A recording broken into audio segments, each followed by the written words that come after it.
అందరికీ praise lord. అనుదినము దేవుని వాగ్దానం. ప్రియులారా, ఈ ఉదయకాలము దేవుడు మన కోసం ఏర్పరిచిన దేవుని వాగ్దానాన్ని జ్ఞాపకం చేసుకుని, సాత్వికులు ధన్యులు, వారు భూలోకమును స్వాతంత్రించుకుందరు. మత్తయి 5:5. భూలోకములో ఉన్నంత వరకు మనము సాత్వికము కలిగినప్పుడు మన ఆత్మీయ జీవితంలో ఉన్నతమైన కృపతో దేవుడు మనల్ని నింపుతాడని వాగ్దానం చేస్తున్నాం. సాత్వికులనగా మోసే నా ఇల్లంతటిలో నమ్మకమైన వాడు, అలాగే యేసు ప్రభు సాత్వికుడను దీన మనసు గలవాడను అని నా యొద్దకు వచ్చి మీరు నేర్చుకున్నాడని ఆయన వాగ్దానం చేస్తున్నాం. మరి నీ ఆత్మీయ జీవితంలో సాత్వికం ఎవరైతే ఉంటారో వారు భూలోకాన్ని స్వతంత్రించుకుంటారు. మనము సాత్వికము కలిగి లోబడి దేవునికి లోబడతాము. అప్పుడు మన ఆత్మీయ జీవితంలో ఉన్నతమైన కృపను మనం పొందుకొని యేసు రాకడ కోసం మనం సిద్ధపడి కలిగి ఉంటాం.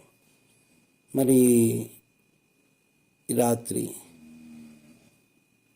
దేవుడు మనతో మాట్లాడుతున్న మాటను జ్ఞాపకం చేసుకున్నట్లయితే, మన ఆత్మీయ జీవితంలో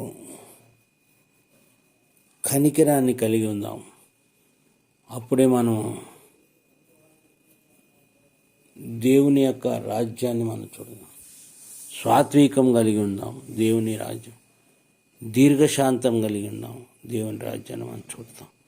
అందుకే సాత్వికులు ధన్యులు, వారు భూలోకమును స్వాతంత్రం. ఎప్పుడైతే మన ఆత్మీయ జీవితం సాత్వికమును కలిగి ఆయన వెంబడించినప్పుడు ఉన్నతమైన కృపతో మనం నింపునుగాక. దేవుడు మిమ్మల్ని దీవించునుగాక. ప్రేమ కలిగిన తండ్రి, పరిశుద్ధాత్మను నీకు వందనాలు. ఈ ఉదయకాలము చెప్పబడిన వాగ్దానం, సాత్వికులు ధన్యులు, వారు భూలోకమును స్వతంత్రించుకుంటారు. తండ్రి, మాకు సాత్వికమును దయచేయండి, దీర్ఘశాంతమును దయచేయండి, దయాలుత్వమును దయచేయండి, ఆశా నిగ్రహము దయచేయండి.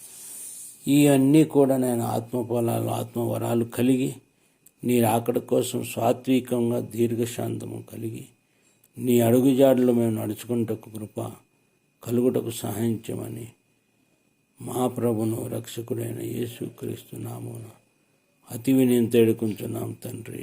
ఆమేన్.